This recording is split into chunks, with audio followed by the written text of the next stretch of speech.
San Cristóbal de las Lomas, Estado de México, marzo de 1973. La fonda El Buen Sabor llevaba operando en la esquina de la calle Morelos con insurgentes desde hacía casi 20 años.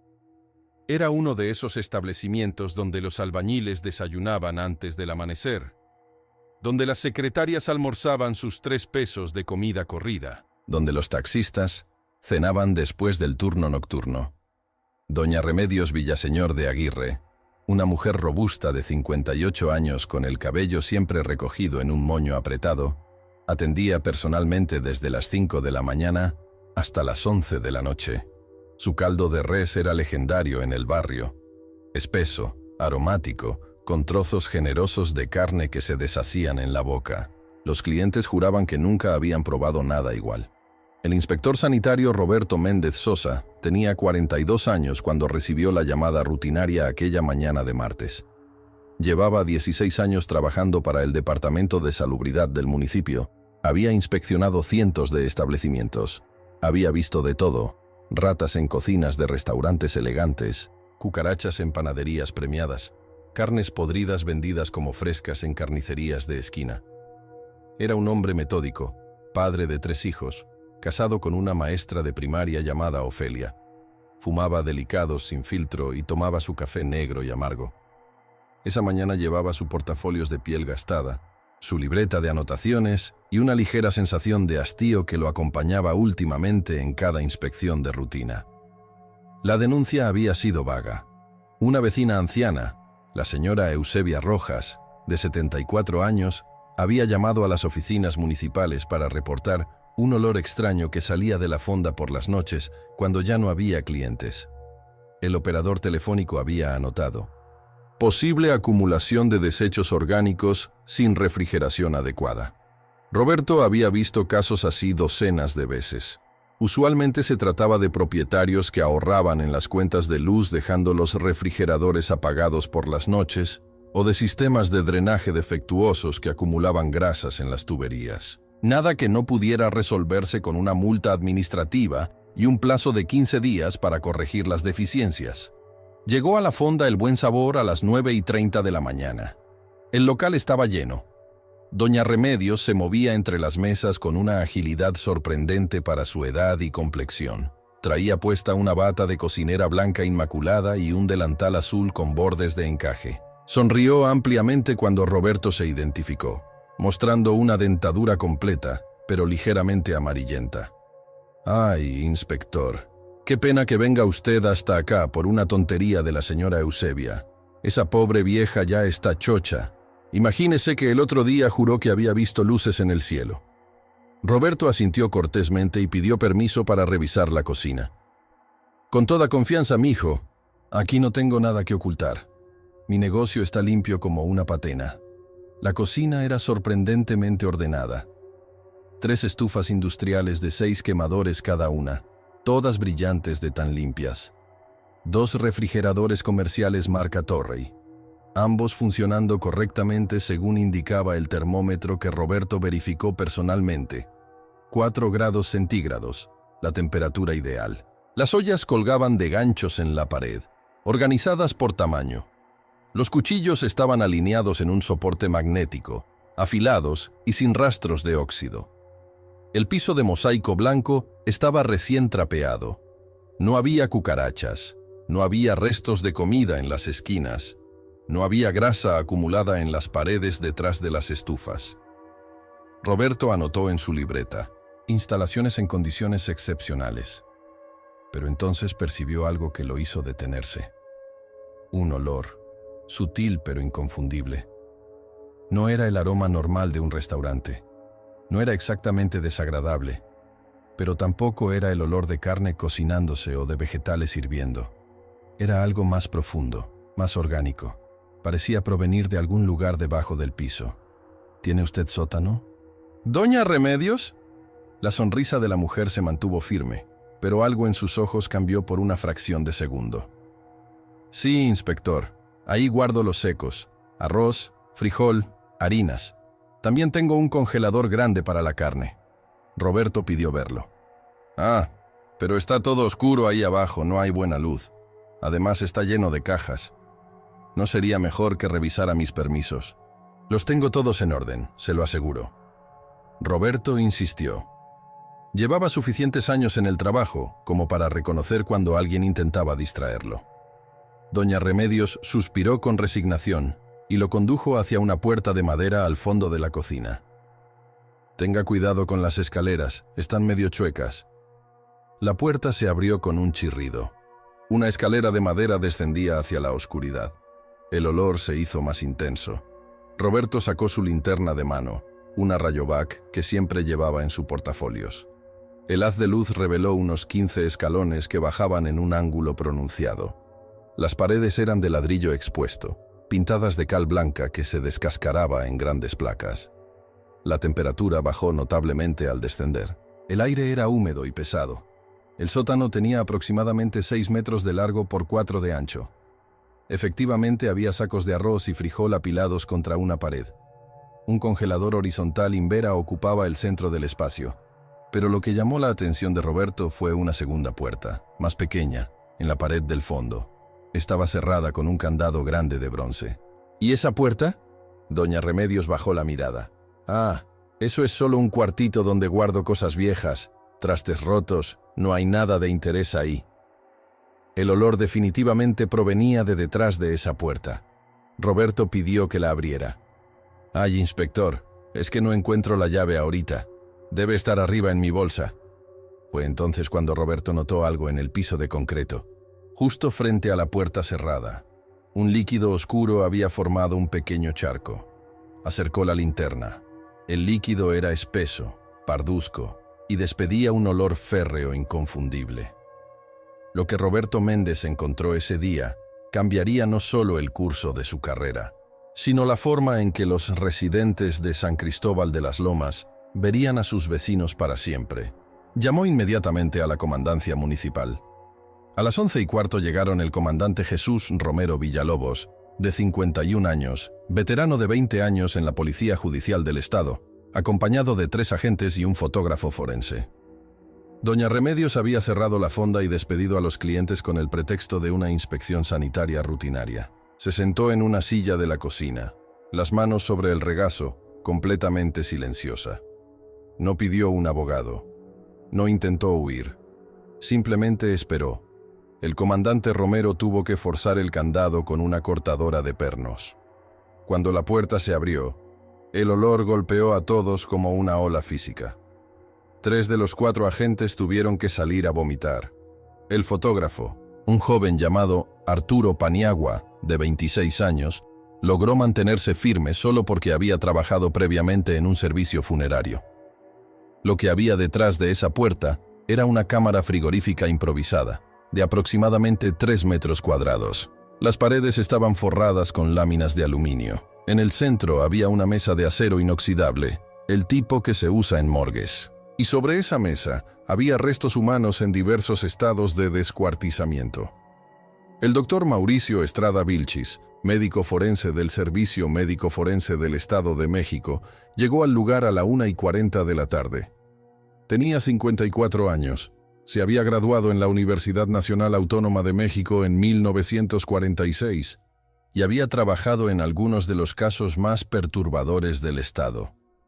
El descuartizador de Ecatepec, los niños enterrados en Naucalpan, el caso de las prostitutas envenenadas en Toluca.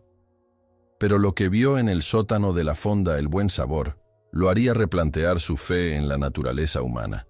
Según su reporte preliminar, había restos de al menos 2 personas diferentes en diversos estados de procesamiento.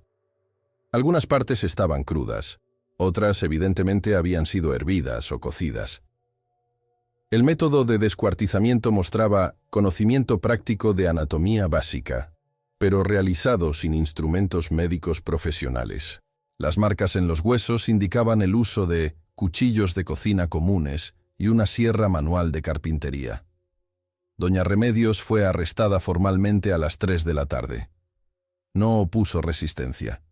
Cuando la subían a la patrulla, dijo solo una frase que el agente Ramiro Torres Medina registró en su reporte. Todo lo hice por el negocio. El caldo tiene que tener buen sabor. En la comandancia, Durante el interrogatorio inicial, permaneció callada durante 4 horas. El comandante Romero, que había interrogado a cientos de criminales, nunca había visto a nadie tan tranquilo después de ser descubierto en un crimen de tal magnitud. Era como si estuviera aburrida de esperar, no nerviosa ni culpable. Finalmente, a las 8:15 de la noche, pidió un vaso de agua y comenzó a hablar. Lo que confesó esa noche llevaría 3 días completos transcribir. La taquígrafa, Carmen Solís de Ríos, de 38 años, tuvo que ser relevada 2 veces, porque no podía continuar. Doña Remedios explicó con detalle clínico y sin emoción aparente cómo había matado a sus 2 hermanas menores, Eulalia y Trinidad Villaseñor. Ellas vivían conmigo arriba de la fonda. Nunca se casaron. Eulalia tenía 54 años, Trinidad 52. Eran inútiles, solo comían y dormían. No ayudaban en nada. El negocio estaba cayendo. La competencia estaba muy fuerte. Doña Jacinta abrió su taquería a 3 cuadras y me estaba quitando clientes. Necesitaba que mi caldo fuera especial, que la gente volviera. El doctor Estrada realizó las autopsias completas entre el 8 y el 11 de marzo. Los cuerpos fueron identificados formalmente como Eulalia Villaseñor Martínez y Trinidad Villaseñor Martínez. Eulalia había muerto por estrangulamiento manual, según indicaban las fracturas en el hueso hioides. Trinidad presentaba trauma craneal contuso, compatible con múltiples golpes con objeto pesado. El análisis toxicológico reveló altas concentraciones de somníferos en ambos cuerpos, específicamente secobarbital, un sedante común en la época vendido bajo el nombre comercial Seconal. Las muertes habían ocurrido con diferencia de aproximadamente 3 semanas entre una y otra. Eulalia había muerto primero, entre el 31 de enero y el 2 de febrero de 1973. Trinidad entre el 22 y el 24 de febrero. Lo más perturbador del caso era la meticulosidad con la que doña Remedios había procesado los cuerpos. Utilizando cuchillos de su propia cocina y una sierra de arco que había comprado en la ferretería La Universal de la Avenida Juárez, había separado las extremidades, removido los órganos internos y descarnado sistemáticamente los huesos. Guardaba la carne en bolsas de plástico etiquetadas en el congelador del sótano.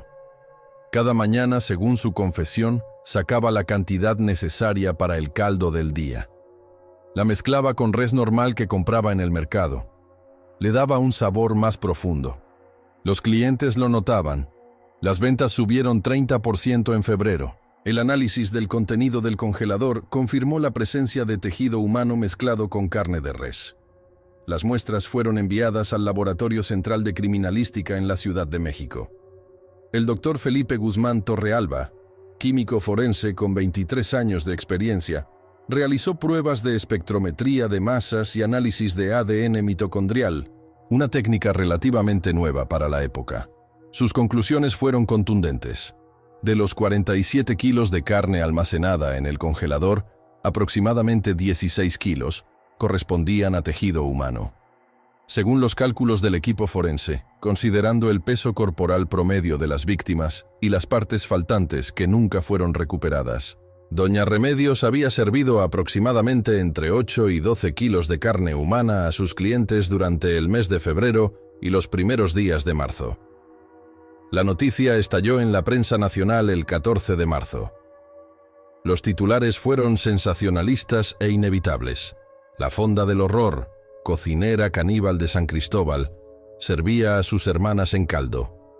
Pero lo que realmente estremeció a la comunidad fue la revelación de que aproximadamente 300 personas habían consumido el caldo en esas 5 semanas.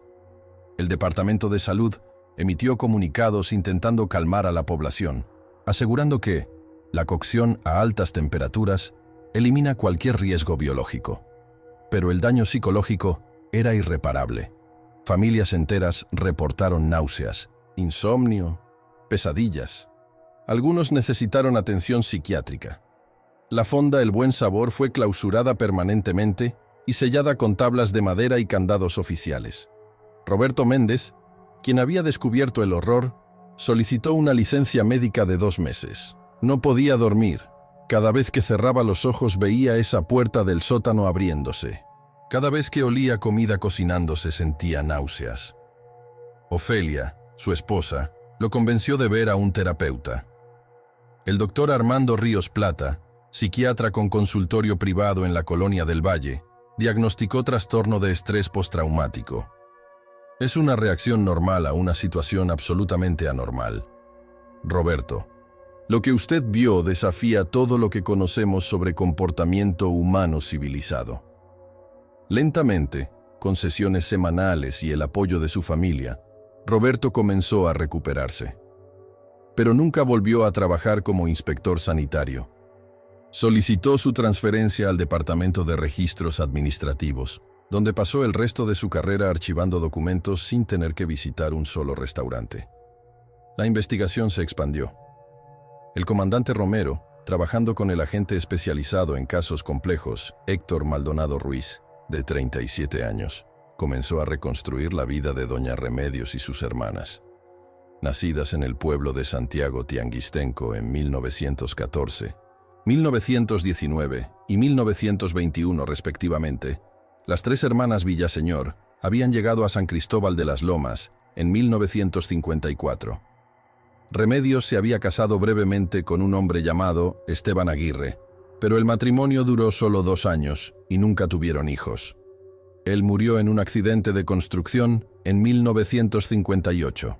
Con el dinero del seguro, Remedios compró el local de la esquina y estableció su fonda. Las entrevistas con vecinos revelaron una dinámica familiar perturbadora. La señora Hortensia Vega, de 66 años, quien vivía en el departamento contiguo, recordaba: Remedios siempre fue mandona con sus hermanas, las trataba casi como sirvientas. Eulalia y Trinidad lavaban, limpiaban, pero nunca las dejaba trabajar en la cocina. Decía que eran torpes, que iban a arruinar su negocio. El señor Abundio Carranza, de 72 años, dueño de la papelería de la cuadra, agregó: Nunca vi a las hermanas menores salir solas. Siempre estaban con Remedios. Era como si las tuviera presas. Una vez Eulalia intentó hablar conmigo. Me dijo que quería pedirme un favor, pero Remedios apareció y se la llevó. Nunca supe qué quería decirme. Cuando el agente Maldonado preguntó por qué nadie había reportado la desaparición de las hermanas, las respuestas fueron reveladoras. Remedios dijo que las había mandado a cuidar a una tía enferma en Michoacán, explicó doña Hortensia. Nadie cuestionó eso, porque Trinidad siempre había hablado de querer volver al rancho. Parecía lógico. El padre Eusebio Madrigal Torres, de 68 años, párroco de la iglesia de San Miguel Arcángel, donde las hermanas asistían a misa dominical, confesó: Me pareció extraño que se fueran sin despedirse. Eulalia era muy devota, nunca faltaba a misa. Pero cuando pregunté, Remedios me dijo que había sido muy repentino, una emergencia familiar. Le creí. Dios me perdone, le creí. La investigación psiquiátrica del caso fue encargada al doctor Sergio Velázquez Montes, psiquiatra forense del Instituto Nacional de Ciencias Penales. Su evaluación, realizada durante 6 sesiones de 2 horas cada una entre marzo y abril de 1973, concluyó que Remedios Villaseñor presenta rasgos consistentes con trastorno de personalidad antisocial severo, marcada ausencia de empatía y capacidad de disociación emocional extraordinaria. Sin embargo, la doctora también determinó que Remedios era completamente consciente de sus acciones y capaz de distinguir entre el bien y el mal. Ella sabía perfectamente que lo que hacía era criminal. Simplemente no le importaba. Su única preocupación era el éxito de su negocio. En sus sesiones con el doctor Velázquez, Remedios reveló detalles que nunca aparecieron en las confesiones policiales. Describió cómo había planeado los asesinatos durante meses, cómo había probado diferentes dosis de somníferos para encontrar la cantidad exacta que las dejaría inconscientes sin matarlas inmediatamente, cómo había experimentado con diferentes métodos de cocción para determinar cuál disimulaba mejor el sabor. No fue improvisado, escribió el doctor Velázquez en su reporte. Fue un proceso calculado, ejecutado con frialdad metodológica. La paciente no muestra remordimiento.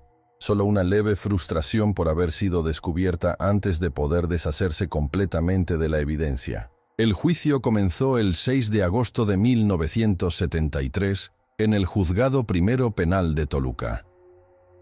El juez titular era el licenciado Armando Castañeda Priego, magistrado de 59 años con 32 años de carrera judicial. Había presidido casos de homicidio, narcotráfico, secuestro, pero nunca nada como esto. El fiscal del Ministerio Público, licenciado Gustavo Olvera Casas, de 44 años, presentó un caso irrefutable. Confesión detallada, evidencia física abrumadora, testimonios de expertos forenses, análisis psiquiátricos. La defensa de oficio, a cargo de la licenciada Patricia Domínguez Leal, de 36 años, argumentó enajenación mental transitoria. Fue una estrategia desesperada que nadie, incluida la propia defensora, creía que funcionaría. El juicio duró 3 semanas. Desfilaron 52 testigos. El juez permitió que Roberto Méndez testificara desde detrás de un biombo para proteger su identidad de la prensa. Los testimonios más impactantes vinieron de los clientes de la fonda.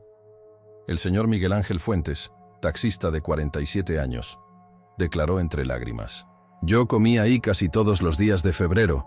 Le recomendaba el caldo a mis compañeros. Decía que era el mejor de toda la zona. Ahora no puedo ni ver un plato de sopa sin sentir que voy a vomitar».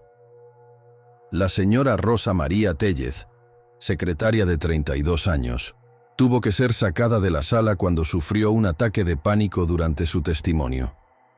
La psicóloga judicial, licenciada Mónica Hernández Suárez, tuvo que atender a 17 personas durante el transcurso del juicio.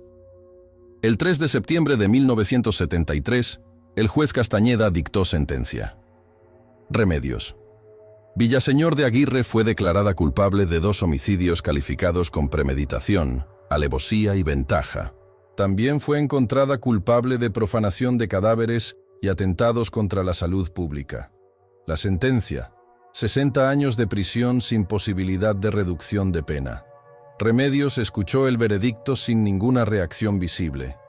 No lloró, no gritó, no colapsó.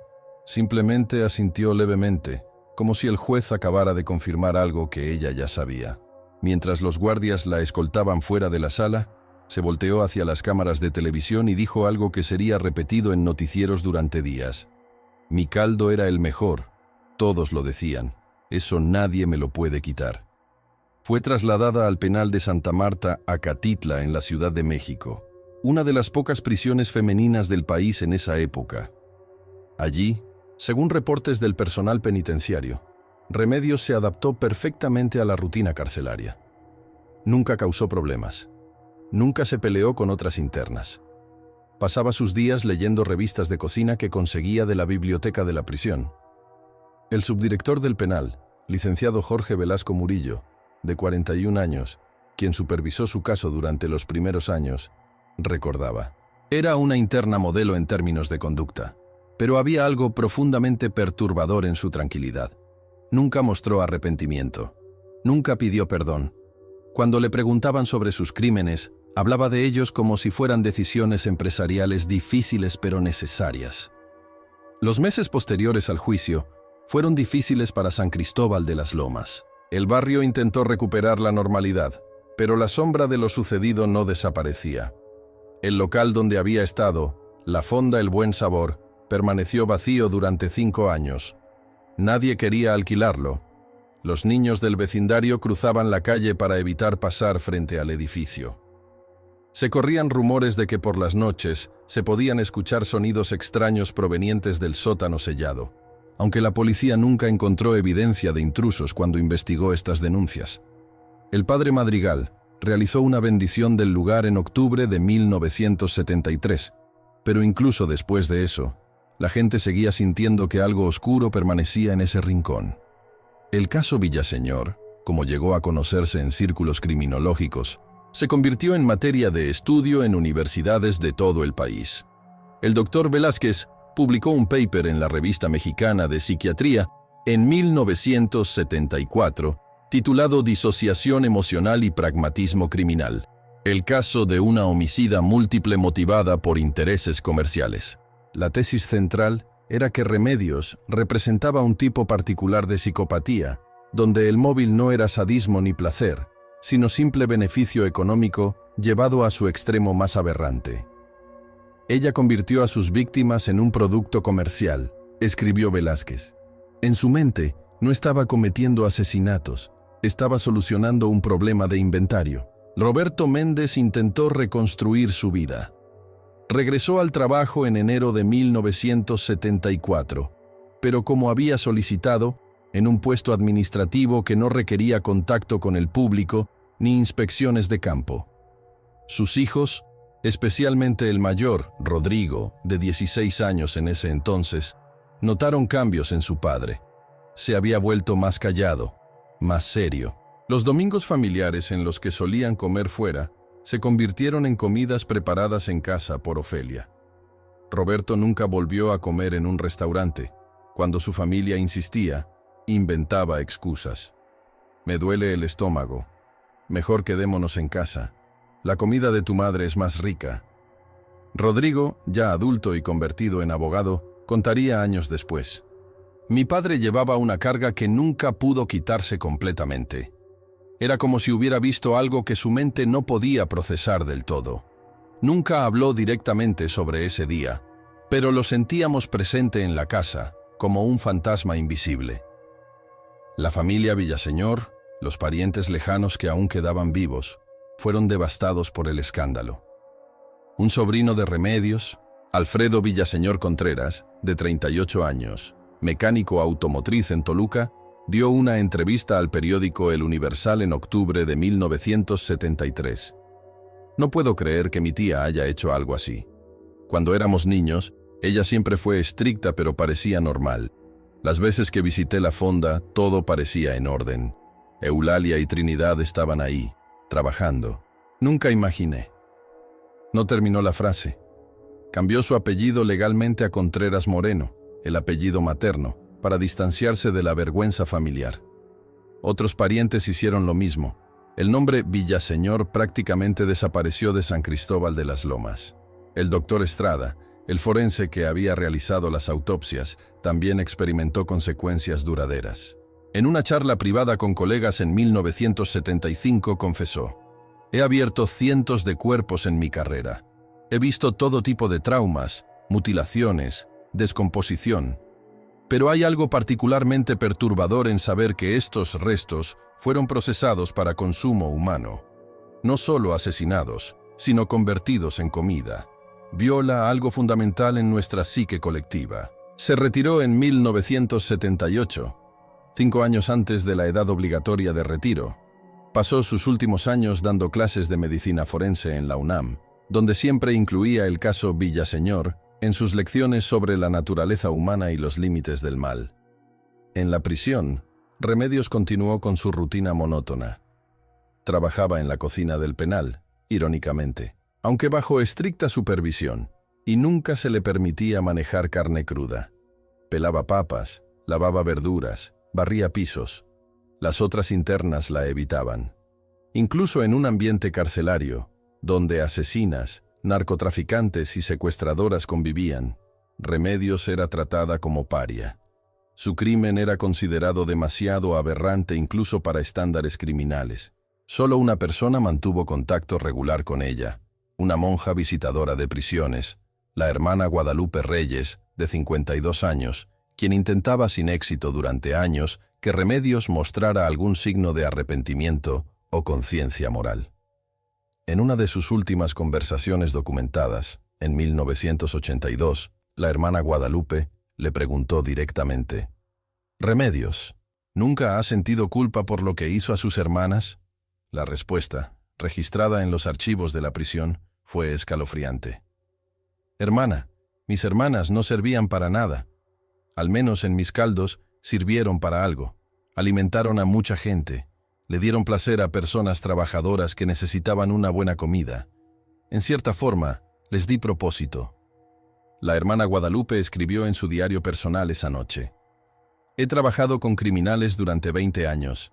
He visto maldad, he visto locura, He visto desesperación, pero nunca había visto una ausencia tan completa de humanidad básica.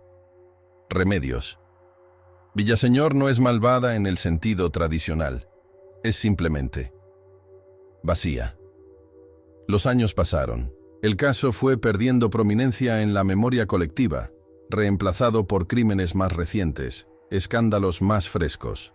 En 1988, un desarrollador inmobiliario intentó comprar el edificio donde había estado la fonda El Buen Sabor.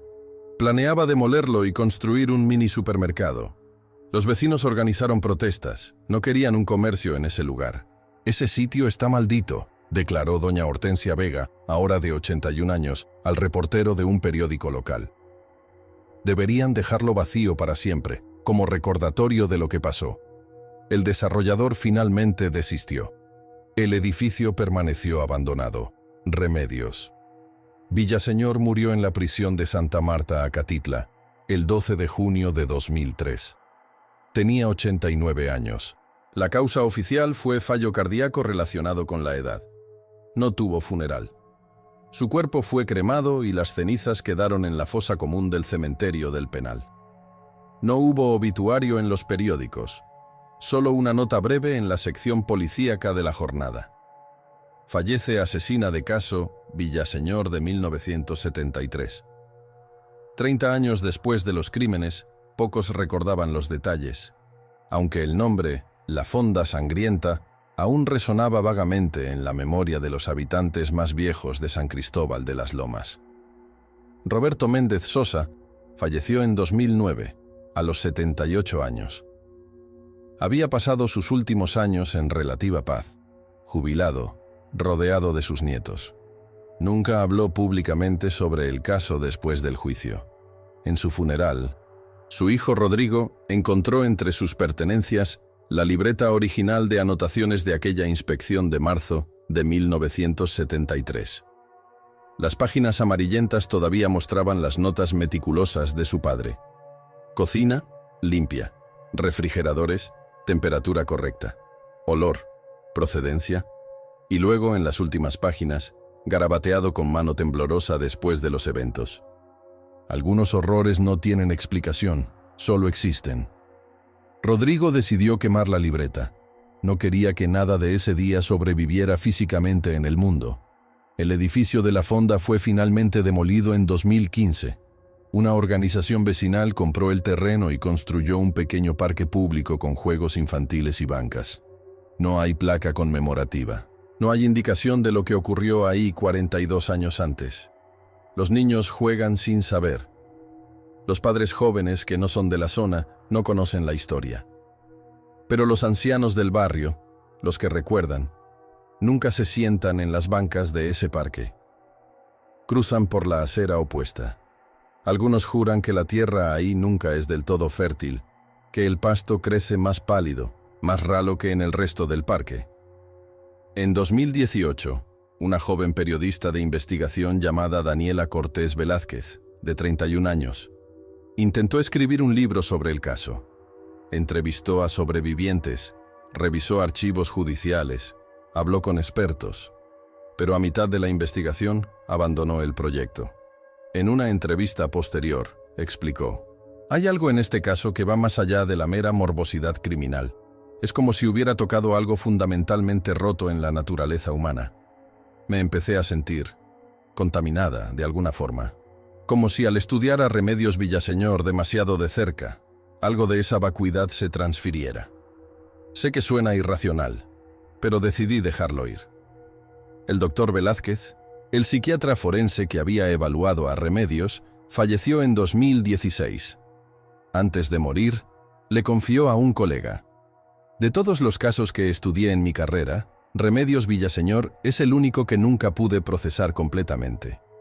Tengo teorías, diagnósticos, análisis, pero nada captura realmente lo que era. Era como estudiar un vacío.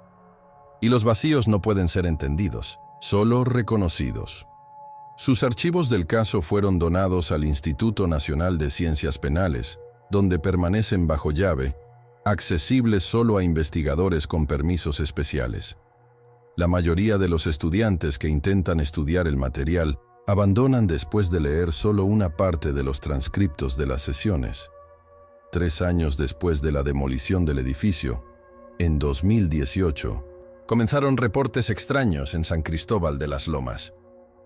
La señora Elena Pacheco, de 63 años, llamó a la policía local para reportar un olor peculiar que emanaba del parque durante las noches, cuando el área estaba vacía. «Huele a caldo hirviendo», insistió. Ese olor específico, como el que hacía doña Remedios. Los oficiales que investigaron no encontraron nada. Dijeron que probablemente era olor de comida de alguna casa cercana llevado por el viento. Pero Elena no fue la única. El señor Arturo Mondragón, de 71 años, reportó haber visto luces extrañas en el parque a las 3 de la madrugada, como si alguien estuviera cocinando ahí abajo. Nuevamente, las investigaciones no revelaron nada anormal. En febrero de 2021, durante las restricciones de la pandemia, cuando el parque estaba cerrado y patrullado regularmente, un guardia de seguridad llamado Omar Castillo, de 45 años, reportó haber escuchado sonidos de metal contra metal provenientes del área del parque. Sonidos como cuchillos siendo afilados. Cuando revisó con su linterna, no había nadie. Pero en el pasto, en el lugar exacto donde había estado el sótano de la fonda según mapas antiguos, encontró el pasto ligeramente hundido, como si la tierra se hubiera asentado recientemente. Un análisis estructural encargado por el municipio no encontró cavidades ni problemas de cimentación. Oficialmente no había explicación. Los registros del Servicio Médico Forense del Estado de México muestran un detalle que pocos conocen. Cuando se realizó el inventario final de las partes de Eulalia y Trinidad Villaseñor en 1973, faltaban aproximadamente 8 kilos de tejido que nunca fueron recuperados. El doctor Estrada especuló en su reporte que esos restos habían sido completamente consumidos por clientes de la fonda antes del descubrimiento. Pero hay otra posibilidad que nunca fue documentada oficialmente. En una conversación privada con el comandante Romero en 1974, Estrada mencionó: «Es posible que Remedios escondiera partes en algún lugar que nunca encontramos. El sótano de la fonda tenía paredes de ladrillo antiguo. Podría haber espacios ocultos, pero nunca conseguimos autorización para hacer una excavación completa.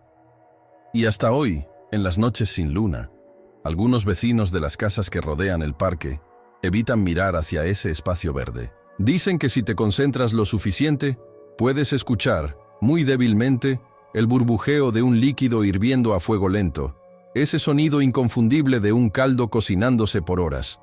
Oficialmente, por supuesto, no hay nada ahí. Solo un parque infantil construido sobre tierra que una vez albergó el horror más profundo que San Cristóbal de las Lomas había conocido. Un horror que, quizás, nunca fue completamente enterrado».